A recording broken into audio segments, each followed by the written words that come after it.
السلام عليكم ورحمة الله وبركاته. وإن سلام أصحابته وانيقه ولكن عبد الله وحني وذا قصة آد وعجيبة إن أيها جورسد وحنكوها من إنه جورسد جوار إنها أوران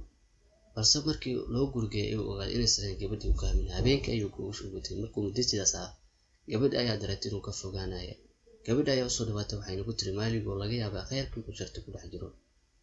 هبينك أسوأ وقد كل مين بس مرك لبعض أيوك كفوا لكن مرك وكفوا يعني بدل لواتن سنة mana uusan ogeyn in haweenaydiisa ama naagtiisa ay ur u qaaday 20 sano kadib ayuu wuxuu ku soo laabtay tuuladii ama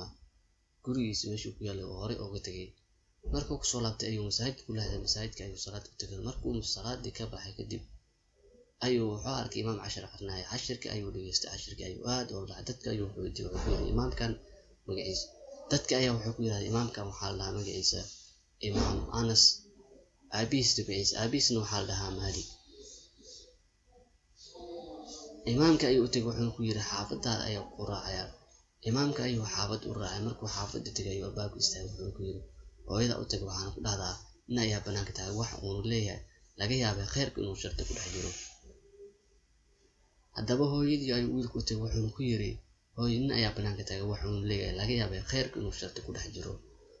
waxay ku tiri dhaqso albaabka fur waa aabahay maqnaansho dheer kadib ayuu yimid maana ay ku oran waa aabahay laga tagay intuu maqnaana xumaan ugu sheekay wanaagiisa ma ahani hadaba wiilkaas waa Anas bin Malik radiyallahu anhu wa adeegii rasuulka sallallahu alayhi wasallam waa qiso aad u cajiib ah oo qaadasho mudan laga yaabay khayrka inuu sharti ku dhex jiro wa ta'ala shay kama xarimay illa khayr uu ku jiro Allah subhanahu wa ta'ala kama ilmeysiina illa khayr uu ku jiro Allah ayaa mahad iskale Allah wax walba